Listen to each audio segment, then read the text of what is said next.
to another episode of The Tapestry. I am Dr. Francois Booker Drew, and this show is really designed to bring women on to share our stories because there's so much power in our narratives. And so I want to introduce you to someone else who's going to weave another thread to this beautiful portrait that we're creating. And it's my best friend from childhood, Shene Commodore. And Shene, I just want to say thank you for saying yes. I'm going to read your bio because I need folks to know how amazing you are outside of just us knowing each other for all these decades. I want to talk about our friendship and what you've gone through and just your story. And so Shene Commodore is, beyond being phenomenal, is the president and founder of Commodore Consulting. She has 25 years of procurement experience. She provides contract management, strategic planning, proposal writing, GSA services, and training. She also works with government agencies to provide program management, acquisition support, and IT services. She enjoys teaching classes on government buying proposal writing, contracts, SB programs, and leadership development. She has taught over 3,000 government and contractor staff. In 2013, she was recognized by Minority Enterprise Advocate magazine as one of the 25 influential women in business for her dedication to helping clients with government contracts. She is also the 2014 recipient of the Security Industry Association's Government Policy Award for her contribution and leadership to help SIA address the public policy challenges impacting the physical security industry. She didn't put this in here, but she's been on C-SPAN, and she always is traveling and sharing her brilliance and expertise in ways that I just sit back and go, oh my God, I don't even know what you're talking about. This is so beyond me. And she is such a rock star. And so, Shene, thank you for being on the show and saying yes. Well, thank you for having me. I was like, oh my God, who is she talking about? Thank you. I'm talking about you. So I want to start off just talking about our friendship because we have been friends. We won't say, how many years has it been? It's been very long time. And so how have we been able to maintain a friendship over all this time? And the reason why I ask is I hear women say all the time that, they can't find friends, or as they get older, they've found themselves distancing from friends. How have we been able to do that? And we're both busy and live in different cities and all that stuff. What do you think it's been? I think one thing definitely for sure is to stay authentic, be true to yourself, so that we can remain honest and true with each other about what we need, what we're going through, and maintaining a safe place where we can feel safe to share, whether it's good or bad, and be vulnerable, so that we also are loving each other and growing with each other as we evolve. Yeah. Because one of the things that I love about you, of many, is that you have always been a cheerleader, and you encourage me, even when I don't see my own possibilities. You have always been such an encourager. How do you do that? Because I know for a lot of people, that's hard for them to be able to look at someone and say, go for it, do it. How are you able to do that? What's in you? Well, for one, I genuinely really want to see other people succeed, especially people that I love and care about that are dear to me, such as yourself. But I think also from a spiritual perspective, I believe that God blessed each of us with unique gifts and talents, that we have an abundant universe, and there's more than enough for everyone. And so because of that, I'm happy to see someone succeed and what they're passionate about and what makes them happy, because that success is unique to everyone. And I think we're all worthy of it and we all deserve it. And when you've got that going for you, that's excellent. And I believe as long as I stay true to me and do my best about what I like and what motivates me without comparing me to other people, I'm going to grow in my gifts as well. And it's just a wonderful thing when all of us can grow in our unique gifts or talents, and then come back and be able to share and have that much of a greater impact for everyone else in the world.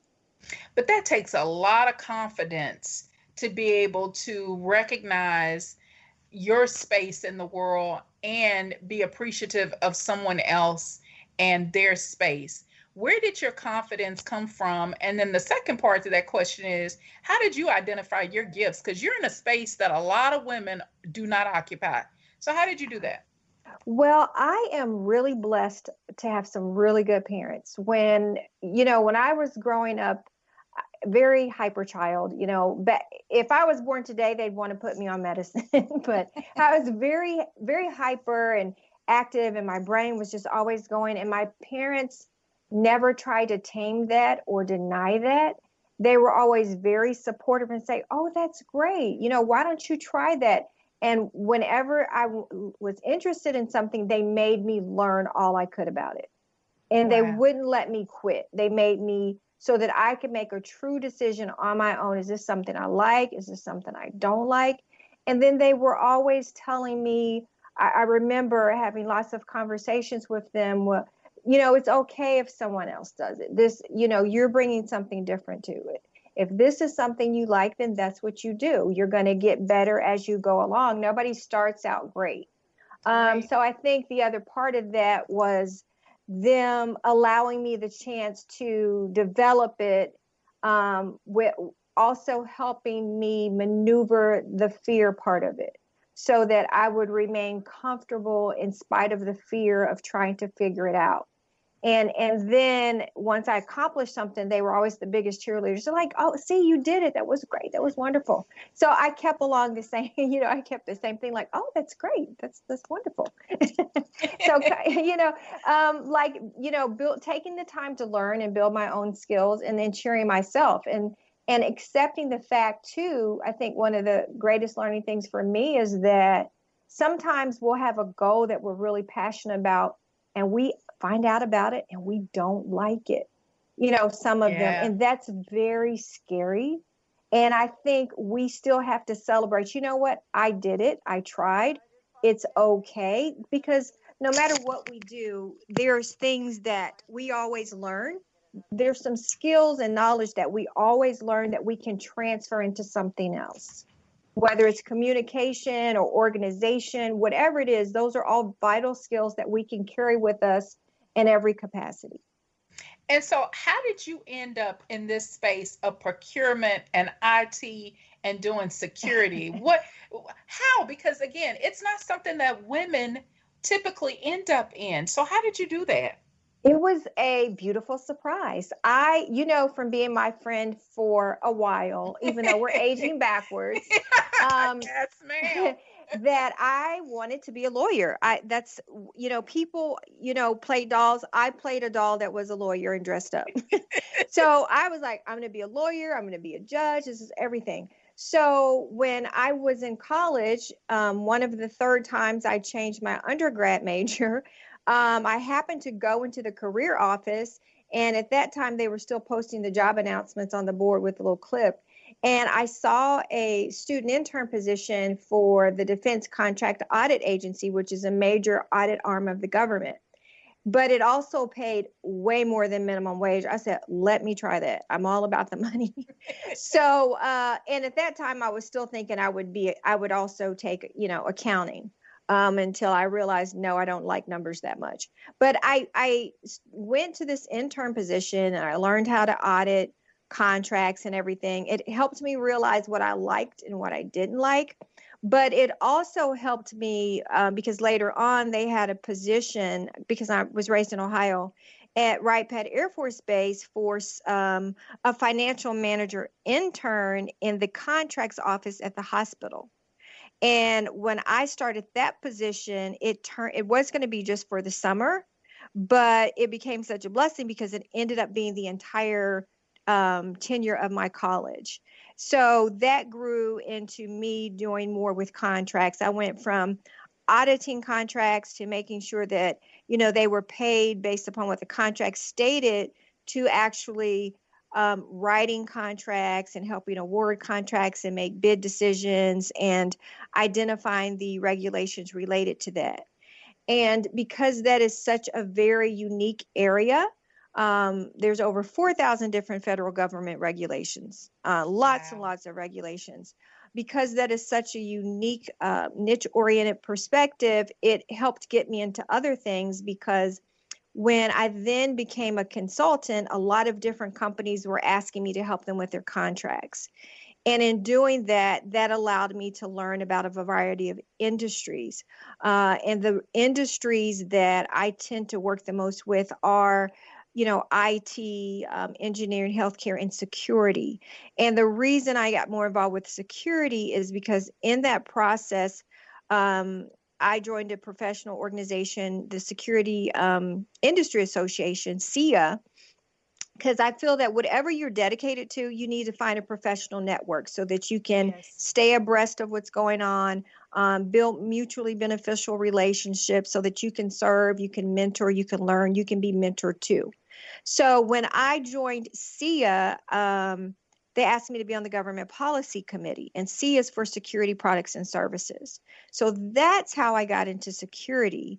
And then by helping, review some legislation about that Congress was preparing about what can they do with the rules to allow small businesses to the barrier to entry for them to be low so that they can participate in this security government buying process. They asked me to help review and revise the congressional legislation for that. And so I was able to do that and provide congressional testimony, which is why I was on C-SPAN. So really contracts, because it crosses all industries and services, is how I was able to branch into these other unique areas. And what I love is you don't do just that. I mean, you model, you're an actress. And so you have been able to find your passion in a lot of areas. And I think for most women, we've been conditioned to do one thing and just stay there and not really explore all of these other gifts that we have and interests that we have. How have you been able to juggle doing that, the contract piece, and having your own business with modeling and acting, and then you were a single mom and juggling two amazing young women? How did you do that? Thank you. A lot of prayer, a lot of support from family and good friends like you, but I also have to stay focused, and I had to get comfortable with saying no to what doesn't serve me, no to what is a distraction in terms of me reaching a goal and the certain milestones that I set. So, and time management's also very important. One thing that I learned is you make your schedule for work, but you've also got to make sure that you are intentional about scheduling your family time and your private life. So, plan your whole day. Don't just plan what you're doing for work. Make sure that you've blocked out time for family activities where you can have some true connection uninterrupted with your family so that you're building and maintaining those relationships in an unconditional, loving, really present way. And then the other thing is that I believe personal development is vital to success, no matter what you choose to do. And I am not the best person if I am not pouring into me. So I really had to sit and assess, what do I need to help fill me up? What is going to keep me mindful? What's going to keep me secure and at peace? And